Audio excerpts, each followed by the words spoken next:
Some 4 million doses of Johnson & Johnson's new vaccine set to arrive today. 20 million should be ready to be administered by the end of the month. And it comes at a crucial crossroads in the fight against the pandemic. Dr. Eric Rubin, a member of the FDA Vaccine Advisory Committee and a professor at the Harvard T.H. Chan School of Public Health, said there's a kind of new urgency to it. There are new viral variants coming out right now, with some chance that some of them could eventually become somewhat resistant to the protection provided by vaccines. It's really important to get it out there fast. Joining me, on the morning show, Dr. Jonathan Kantor with the Penn Center for Epidemiology. So this is a pivotal time in the fight. The pandemic may be stalling right now. Is the key to this equation the term right now, because the variants provide a big unknown?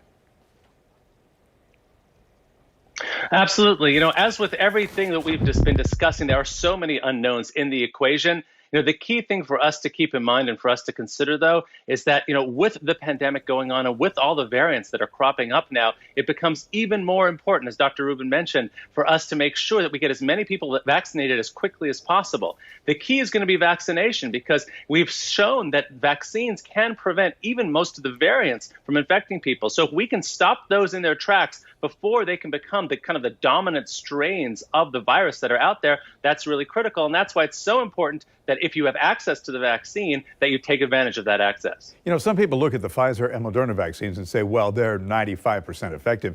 This Johnson & Johnson shot may not provide as much protection to me. And experts say those comparisons aren't fair, and Americans shouldn't turn up their noses at this newest vaccine. Can you explain why and what people should be focused on?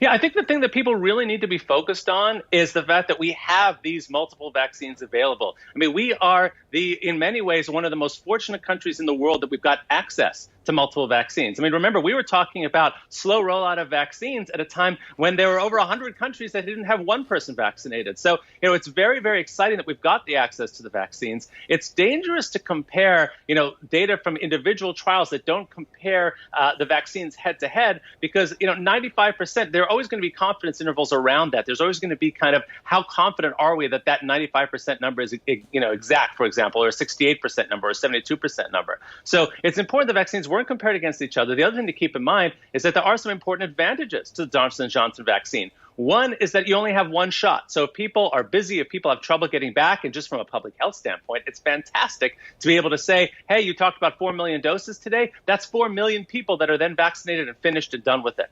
The other advantage with that vaccine is that you probably have less chance of the side effects that you might have with the second shot of the other vaccines. For most people who are worried, those are tolerable. But for people who are very risk averse, who don't like that idea, obviously Johnson & Johnson's a big advantage in terms of that.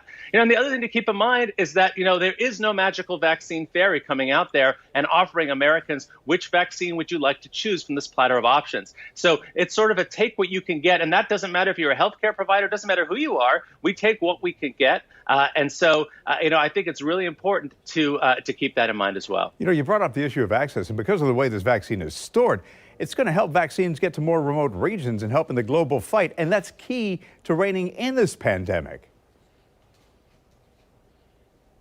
Absolutely. The thing is, we're all in this together, right? The pandemic doesn't really care what political party you're in. It doesn't care what country you're in. It doesn't care where you are. The whole world, as we've seen, over the course of this pandemic, is so interconnected now that a problem in India is a problem in the United States. A problem in China is a problem in Canada. So it doesn't really matter where you are. It's important to get the vaccine out there. So the fact that this vaccine can be stored more liberally, using kind of more traditional approaches, is a massive advantage. And that, coupled with the fact that it's been shown to be effective against, for example, the South African variant, makes it a really, really powerful tool in global health.